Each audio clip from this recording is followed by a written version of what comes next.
Welcome to another in the series of NJAPM's webinars.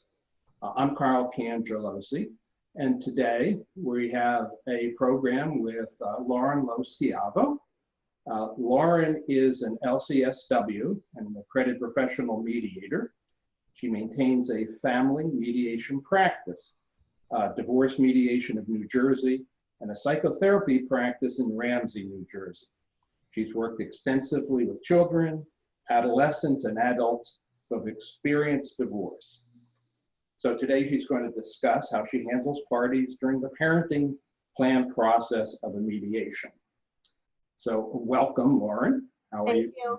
I'm good. Thank you for the opportunity to participate in this webinar. Well, it's going to be a lot of fun. Okay. So for people who are viewing it for the first time, if you move your mouse down to the bottom of your Zoom screen, you'll see a chat function. And if you want to ask questions during the presentation or at the end, just type a question. I probably plan on breaking and answering some of the questions about halfway into the presentation and then at the end. So with that, you have titled your program today as a unique perspective on parenting plans. So Lauren, tell us what you consider as being what's unique about your approach. So I'm approaching my mediations as a mental health professional, as a licensed clinical social worker. So I have a different background than a lot of other people doing mediation who may have backgrounds in law or finance. So I think just that alone kind of gives me a unique perspective. There's not as many mental health professionals doing mediation as there are lawyers or other professionals. So I try to bring that unique perspective to my work with families.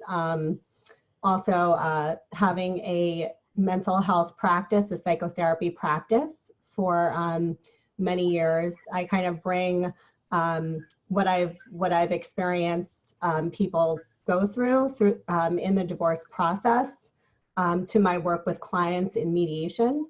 And I think I bring, my knowledge of, what people go through when they're going through divorce, and how it can wreak havoc on families and children if they've gone through a traumatic divorce process. So I try to have that perspective inform my work with clients. I think that my practice as a mental health professional has given me a level of compassion for people that I use in my practice. I also believe that I approach family mediation as an entirely separate field. Whereas maybe an attorney might see it as an extension of the legal process or another branch of a legal divorce process, I tend to approach it as a field in and of itself. And I feel that that helps me to have a more open mind, a more flexible approach to meeting clients where they are, and helping them in ways that best meet their unique and individual needs. So I know you took the 40-hour course in about 2011. And one of the things we teach in that course is that mediation is not the practice of law. It's not the practice of psychotherapy. It's an entirely different thing unto itself. So even though you've got this mental health background, how is what you're doing different than being a therapist? So it's extremely, it's extremely different than being a therapist. In therapy, you're encouraging people to talk about their feelings. You might be working on helping them to work on a relationship, to maybe avoid a divorce. You're really getting into the depth of their issues and kind of giving them feedback, giving them, skills and tools, and helping them make decisions. Now, I see the mediation practice, it's like you said, Carl, it's a completely different field than having a psychotherapy practice.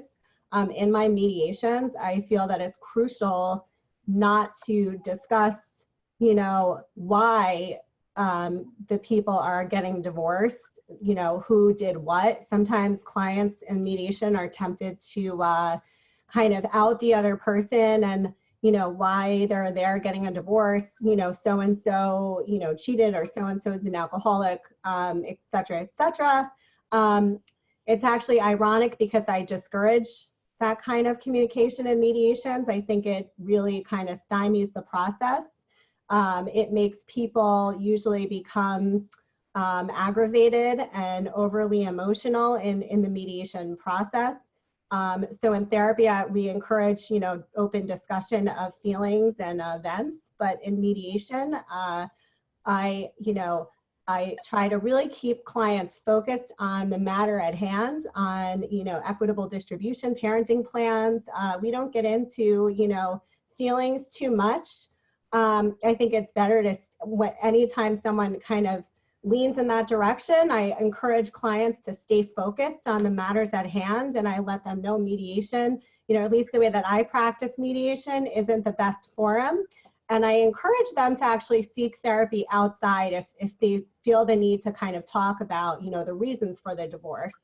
So I think that helps people focus, and I think being focused in the mediation process is key to a successful mediation, and to kind of keeping people sort of from going off the rails in the process.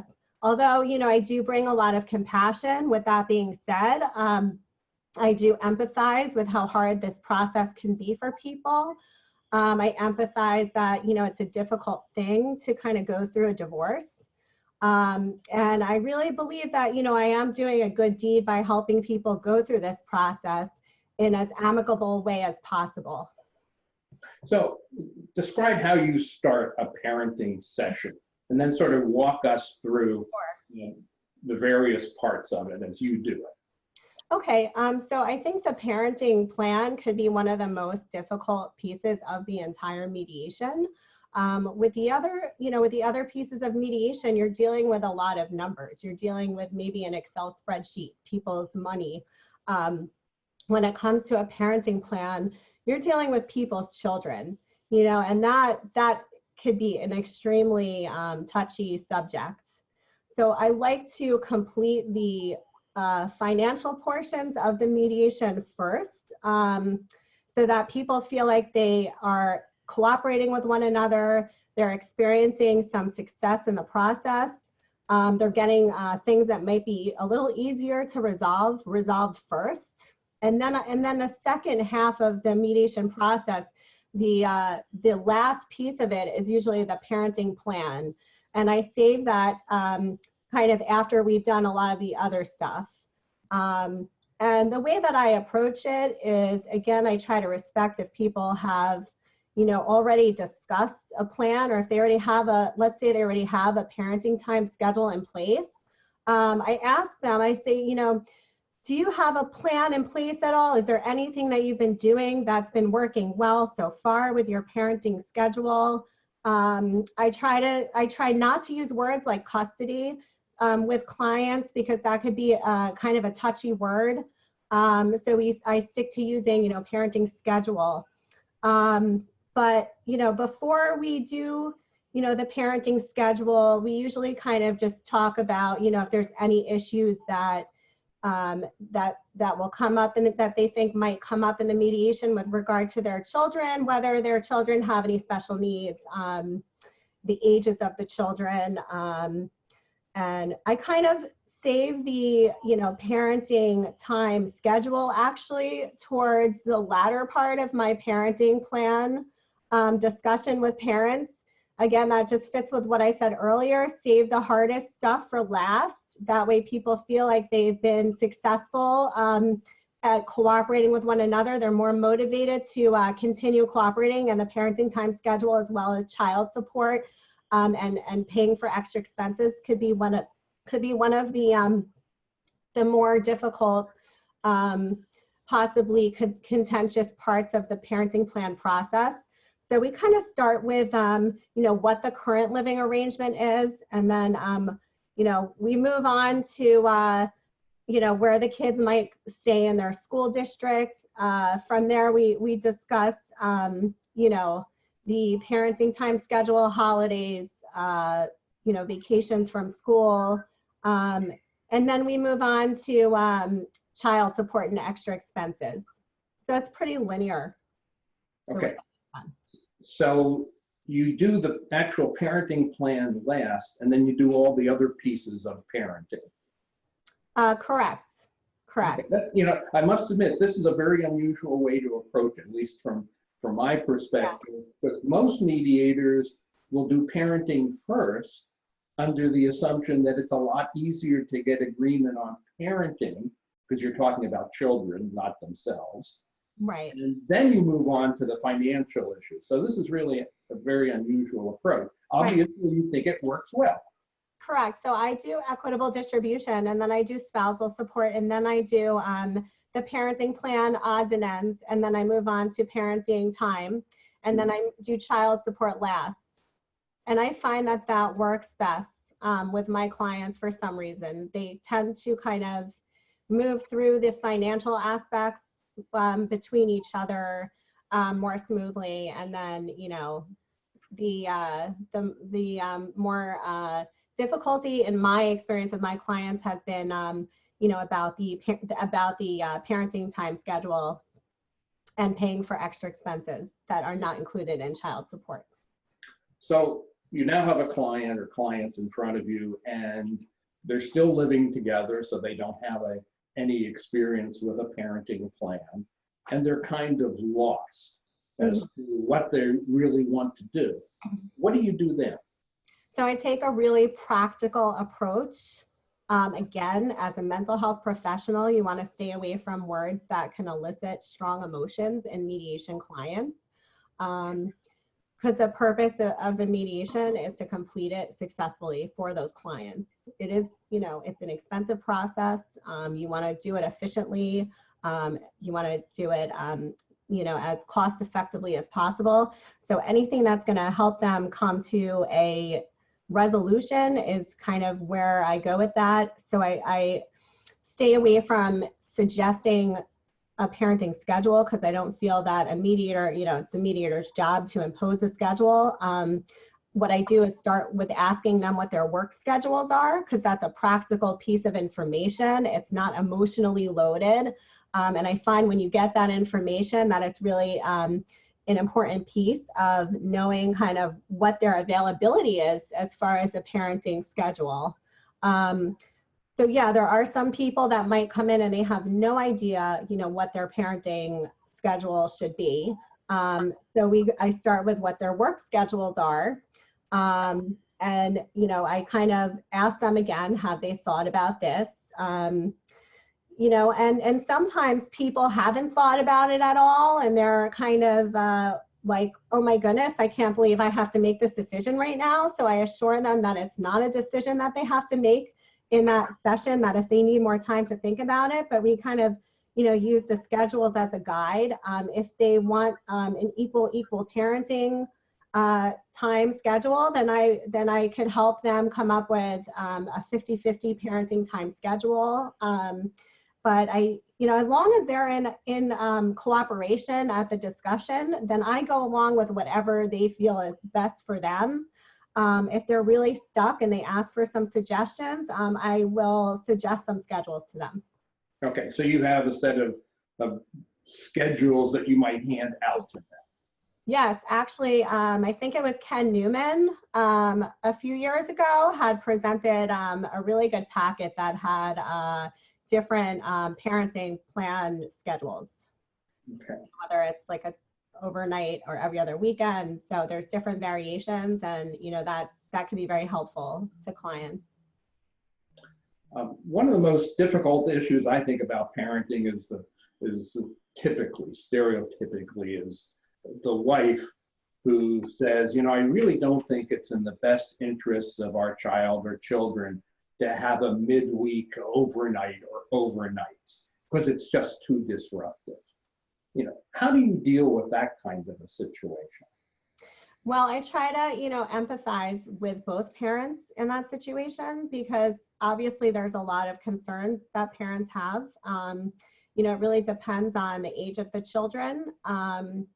You know, if both parents, you know, are able to parent the child appropriately, meaning there's no kind of concern with appropriate parenting, then, you know, I try to help them come to a compromise. So, you know, it's about being creative and helping our clients come up with different options, different ways to kind of, you know, think about parenting time. I try to stay away from, you know, imposing my own parenting values on clients, like saying, oh, it's good for the child to be with their father, or they need to see their father, you know, or their mother at those times. You know, the way that I deal with any kind of disagreement in parenting time is just to come up with creative solutions, you know.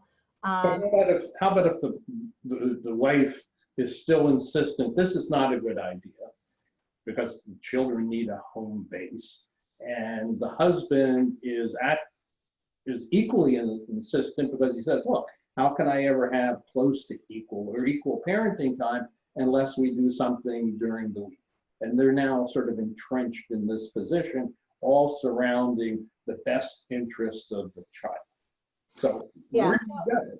so I might put that down and come back to it. You know, if you have clients that, and maybe this is just where my instincts come in with my background, is if you have people at a complete standstill, they need a break from that topic.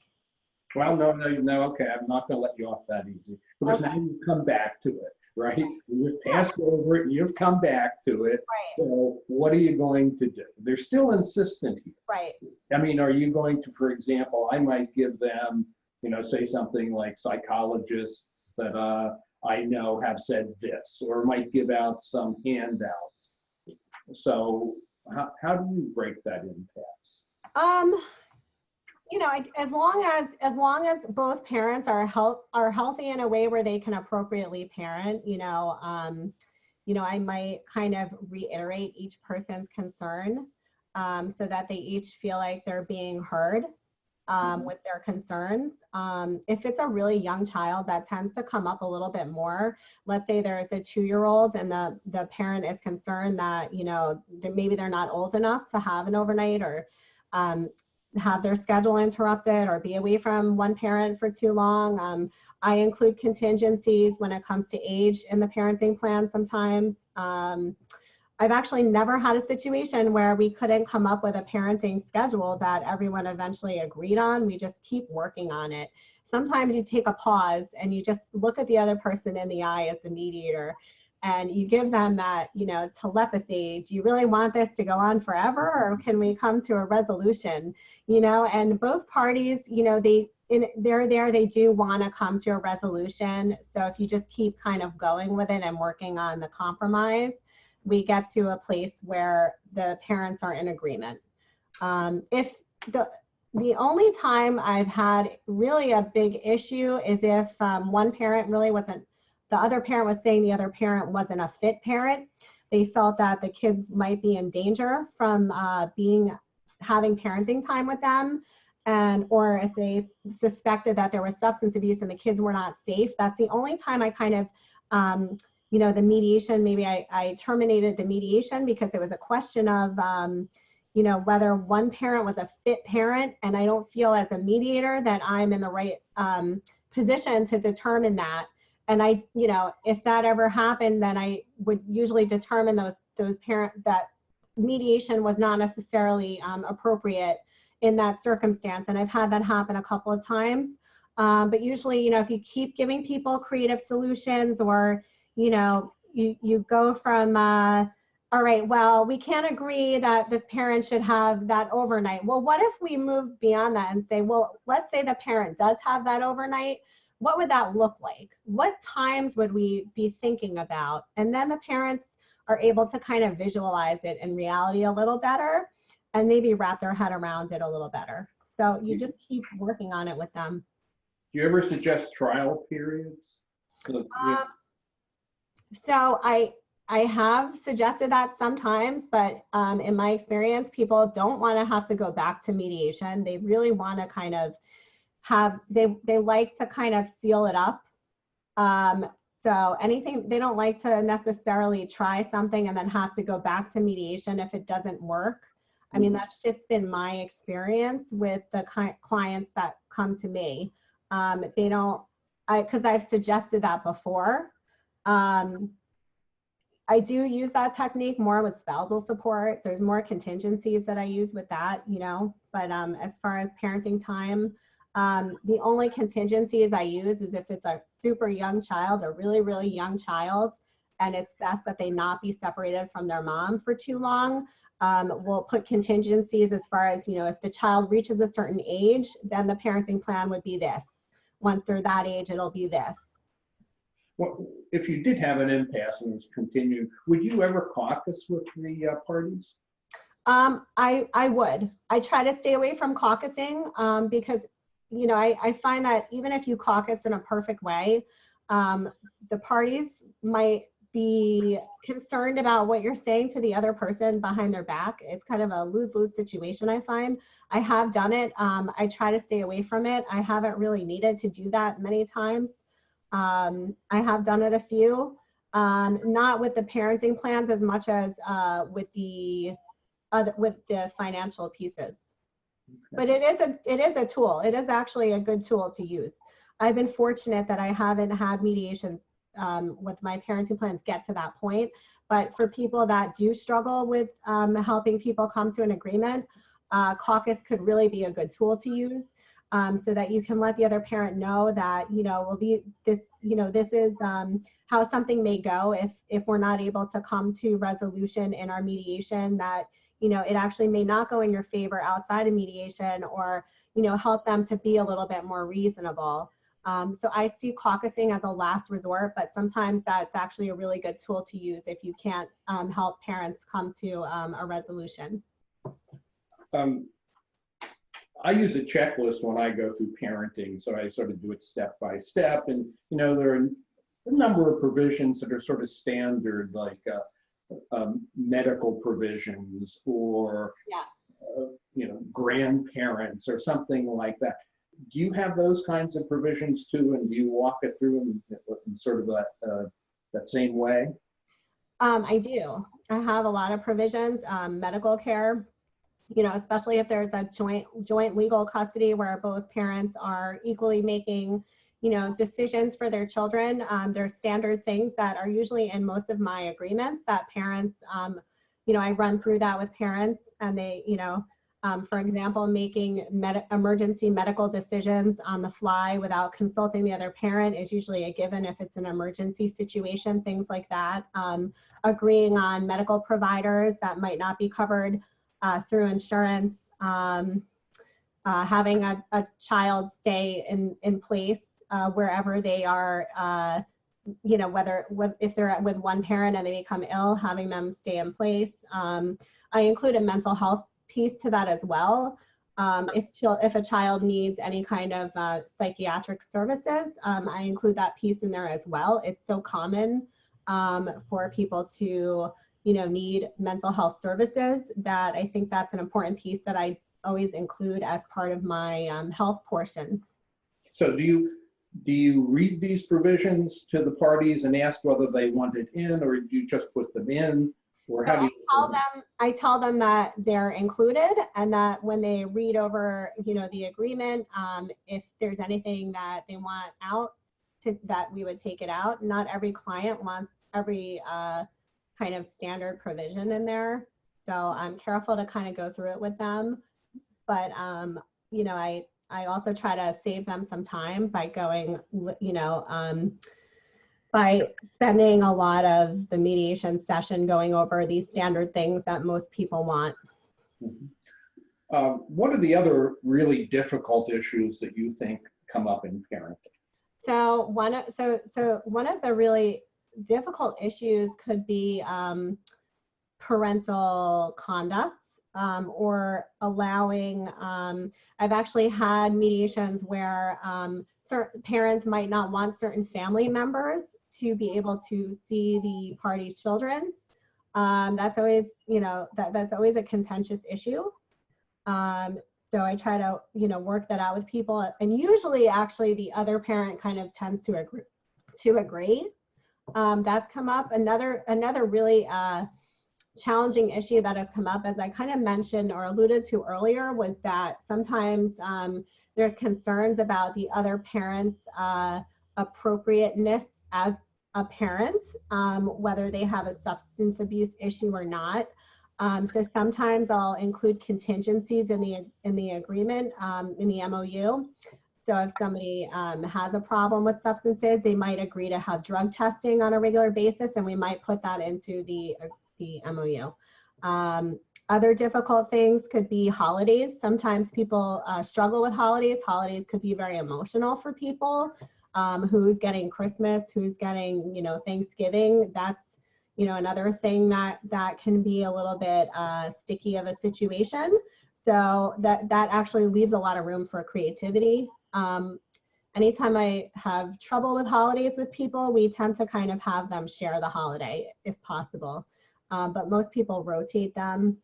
Other issues that could be difficult, paying for extra activities. Parents might disagree as to which activities are, important for their kids. They might disagree as to what amount of money to spend on those activities. Certain things, so that could come up, in what proportion they're going to share those activities. We usually prorate those expenses based on the party's incomes, and people tend to think that that's pretty fair. I think discipline could be an issue that could come up. And I try to encourage clients to keep a consistent routine of enforcing rules across households, so as not to kind of create a disparity in the parenting and how the children are parented. Another issue that can come up is when to, introduce children to a parent's new relationship. So that's something that people can often have a hard time with, but they realize it also works both ways, I think. So do you raise that yourself, or do you wait for the parties to raise it? That's a really good question. I have to say that it really depends on the situation. Sometimes I might raise it, other times I might not. I always ask my clients if there's anything regarding parental conduct that they want in their MOUs. And sometimes people have asked to have, a provision in there where it states that neither parent is going to disparage the other parent in front of the children. I have it, I have that come up pretty commonly. Most of the time, parents don't raise any kind of parental conduct issue. How about how about boyfriends or girlfriends? Do you raise that kind of issue? For parents to have boyfriends or girlfriends? Yeah. I don't tend to raise that issue. Yeah. How about if it's raised? Saying, yeah. The wife says, well, he now has a new girlfriend. Right. So, and I don't want the kids to stay overnight. Right. And the girlfriend is there. So sometimes that actually does come up, but usually the parents raise that and I don't have to raise it. Okay. I find when there is an issue like that, it's the client will usually raise it themselves. And so what I tell them is, well, let's talk about this. Let's maybe think of, something that you can both kind of consent to that makes sense. A lot of times parents do agree not to have their significant other over when they have parenting time, not to have an overnight with them. I've rarely run into an issue where they're saying, oh, my boyfriend is going to sleep over and my kids are going to be with me and you can't do anything about it. I remind clients, that maybe it works both ways. So, kind of what's good for the goose is good for the gander type of thing. So whatever you impose on that other parent is something that you also have to follow. And, parents are pretty agreeable actually when it comes to, maybe not having a significant other stay over when their children are over. Whether they actually follow through on that after things are finalized, I really don't know, but they say that most of the time they agree not to have a significant other stay over, at least for a period of a year or 6 months. You know, it depends. There's contingencies, I guess, with that, with everything else. Okay. Does that become more difficult if say the husband's left the marriage because he has a girlfriend or another relationship? Does that issue then of overnights or anything become more difficult in that kind of situation? Hypothetically, I think it definitely would be. I think that in those instances, you know, you have to try to be sensitive to, you know, how the party that was left might feel about that, and encourage the mediation clients to try to keep their emotions out of the process, as difficult as it might be, to just try to stay focused on, you know, what makes sense for the kids. I guess, most of the time, if a husband has left the wife, he's pretty discreet about whether he has another person. And it's in his best interest to do so, especially during mediation proceedings. So I haven't run into that too many times, but it has come up, you know, a few times. The children happen to be older in those situations where that came up, but usually my clients they don't bring up, you know, sometimes the spouse that was left doesn't know if they have a significant other, may not know why the other spouse just decided to leave them.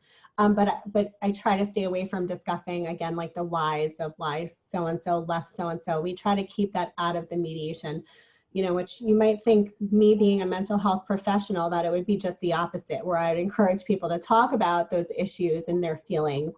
I discourage that kind of discussion in mediation. So another issue that some mediators raise and some don't is relocation. Mm-hmm. There was a significant case on that not all that long ago. But before that, a lot of people didn't raise it because, you know, they thought it would be too contentious or whatever. Do you raise relocation? Absolutely. I think it's an important issue. It kind of gets raised automatically in a sense, because I always ask my clients what school districts their children are going to remain in. So it kind of, you know, raises that issue automatically in a lot of ways. I tend to ask my clients if there is anything that they would like to discuss as far as, you know, the distance either parent could move, if they want to put any parameters on that. Sometimes clients will want to put a mileage.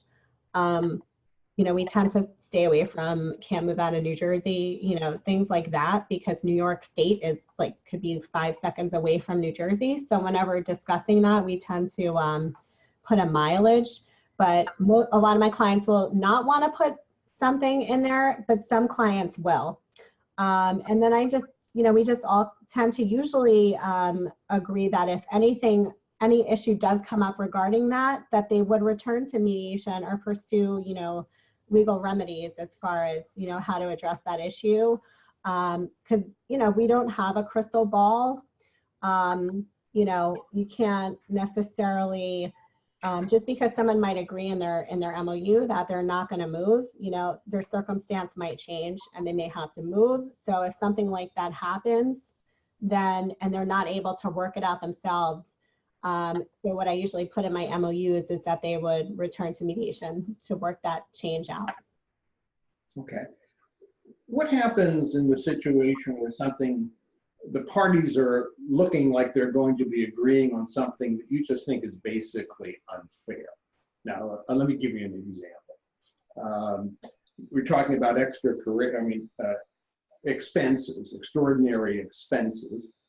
And let's say the wife makes $60,000 and the husband makes $250,000, and they've decided, it looks like they're going to decide to split those extraordinary expenses 50-50, you know, which might seem very unfair, but you know, that's what they look like they're going to do. Do you do anything in that situation other than saying, fine? Yeah, absolutely. I provide information. I don't give advice.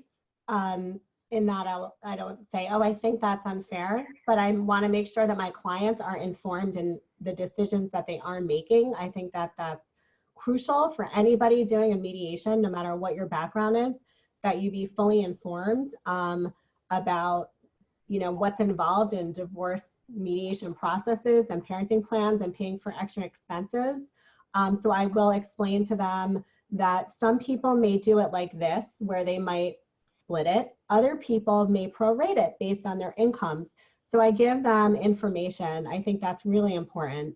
And then they can make their own decision, fully informed. But I don't tell them, I think that you're agreeing to something unfair. That's not my place. As long as they have information about what options there are and they still want to make that decision, then I accept their decisions. And that's happened a lot of times in my mediations where, you know, if I'm, you know, even in the other parts of the mediation where they might agree to things that maybe I think are unfair, then I try to provide information so that they're making informed decisions. Okay. If anyone have any questions, you can use the chat function at the bottom of your screen, and now would be a good time to do that. You know, my experience in teaching the 40-hour course is that mental health professionals are always better at the parenting part because they have really good people skills, whereas attorneys tend to have a lot more substantive knowledge and are much more comfortable with the financial piece. Yet you do the financial piece first. You must have a lot of comfort about that. Yeah, I mean, I actually think that that piece is way more straightforward than actually the parenting plan. And you're absolutely right. A lot of mental health professionals may stay away from doing mediations. They may feel intimidated by the financial piece, but it's like anything else. You know, I see mediation as a separate profession, and you know, it's my responsibility to learn as much about that piece of it as possible if I'm doing my mediations, to make sure that I am confident and comfortable doing that. And that if there is something I don't know, I always look to other professionals that may have more knowledge than I do, to make sure that, you know, my clients are, you know, being well taken care of when it comes to their important financial matters. You know, there's no shame in asking somebody else something that you're not as familiar with. And I'll often call pension appraisers and bombard them with questions on, you know, different pensions, things like that, because there's different ways different pensions may be divided and things like that. So I call frequently, and they give me a lot of information if there's anything that I don't know. So your father has a financial background too. Do you ever ask him? Absolutely not, no. Okay. So you did have to work at that, but I'm really happy that you said that it can be done, and mental health people should not be, you know, not be afraid of doing the whole mediation. Just absolutely. Okay. I have a question for Manju. She wants to know how you work with attorneys. So I encourage my clients throughout the mediation process to consult with attorneys. And I am always, you know, I always let them know that if they have attorneys and their attorneys want to be involved in the process, that they're more than welcome. If they have financial advisors, I had a client bring her brother into our mediation sessions who was a financial advisor. And, you know, it was fine. He kind of, you know, he had some errors in his knowledge, so it was a little sticky, but I always encourage clients, if they have somebody that, you know, they want to bring in, that they can. I don't have it happen often where people want to bring in an attorney, but as far as we're moving along, I encourage clients to check with their attorneys about what we just discussed in mediation, get their point of view. I find attorneys can be a great advocate for mediation, in the sense that, let's say, you know, let's say I have a client who I feel is agreeing to something unreasonable, you know, or clients can't come to a resolution, I'll say, you know what, why don't you check with your attorney, talk to them about what they might think, you know, if somebody is completely kind of off the map with, you know, having reasonable expectations of the mediation process. So I think attorneys are allies. My clients are always encouraged to bring their MOU to be reviewed by attorneys, tax professionals, financial professionals. We want to cover all bases. No one mediator can know everything, no matter what your background is. Mistakes can be made by any mediator, no matter what your background is. So I always encourage my clients to kind of have another set of eyes on the process. Okay, I've actually read some of your MOUs, and I think they're well written. Thank you. I can't say is always the case for some of the products I've seen, work product I've seen for mental health professionals.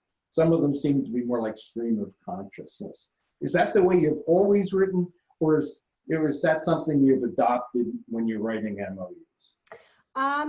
So I think that that's my process that I've always had with MOUs, although it's evolved over time, as I'm sure most people's work evolves over time. I've always had very structured MOUs. I'm a structured person. I'm organized, but just by nature. And I pay attention to details. I try to write things clearly so that people can understand things. I think it's important to be able to write well if you're writing an MOU. So my format has always been very organized, and obviously things have been refined over time. All right. Okay, we have a question from Michelle Weinberg. How many meetings does it generally take to address the parenting part? So the parenting part, it could take one meeting. It could take 2 to 3 meetings. On average, it takes me about 2 meetings to address the parenting part, and then maybe a 3rd meeting to tie up any loose ends. Again, I think one of my greatest strengths is keeping people focused. So I don't allow bad behavior in my mediations. I don't allow anyone to disparage the other party. So we stay away from things that can kind of throw the process off balance. And we try to stay focused on the matter at hand. And we're able to move through things pretty efficiently that way. And like I mentioned earlier, the only major hiccups I've ever had with parenting plans is if a parent was accusing the other parent of being an unfit parent. And in those situations, I usually terminate the mediation and suggest that they work that issue out. Okay, I have 2 questions from Gary Borger. First is, what do you do when your client asks you, do you think this is fair? So I let them know that it's not up to me to judge what's fair, that I provide them with as much information that they need to make informed decisions. And if they feel that they're not able to make an informed decision, or if they feel that there's an imbalance of power in the mediation, or if they feel intimidated into making decisions, I try to be very conscious of that. And if I feel that they're not able to make those decisions, then I let them know mediation might not be the best thing for them. I never tell clients that what they've agreed to is unfair. They have a right to agree to things that I may think are unfair. As long as they're making informed decisions, that's their right. Okay. The second question from Gary is, what do you do when clients do not wish to involve attorneys and ask you to prepare the MSA, marital settlement agreement? I absolutely never ever do that.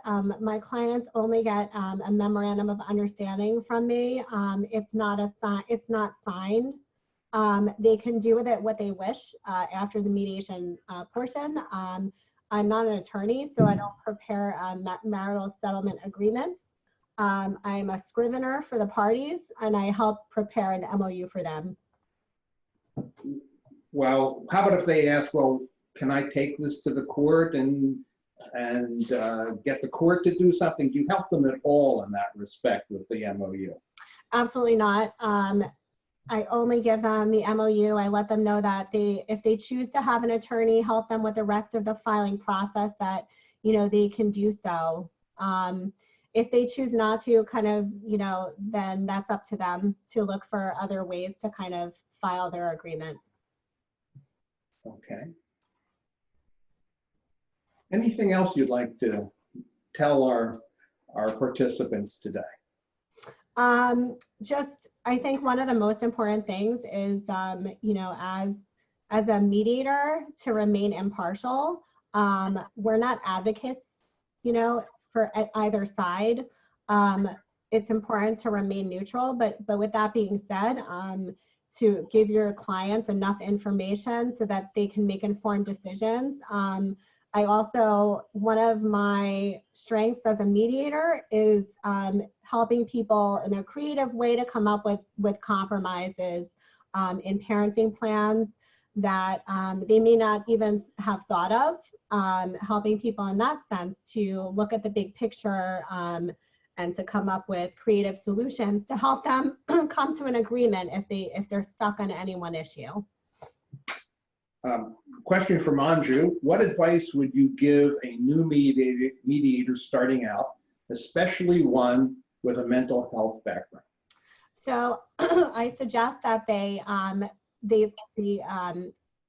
find a mediator who has a lot of experience and ask if they could, you know, kind of intern a little bit with that mediator and maybe sit in on some of their mediation sessions, maybe co-mediate with them. I think that that's crucial, so that it helps build their confidence. Mental health professionals should not be afraid to do mediation. I think that, you know, we have a lot of unique skills to offer in that regard. And if there is some lack of confidence when it comes to handling the financial pieces of it, that could be rectified through just studying those pieces and mediating under a more experienced mediator, and sitting in on mediations with mediators who are more experienced, and maybe even with mental health mediators with mental health backgrounds who are experienced as well. Okay. Any other questions? I don't see any. So I want to thank you very much. It's been really a good talk today. Thank you. And, I've enjoyed it. I hope you have, and I hope all our participants have as well. And hope to see everyone next month when we're going to have a program on community mediation. But thanks, Lauren. It was very enjoyable. Thanks, Carl. Thanks, everybody. All right. Take care. Bye.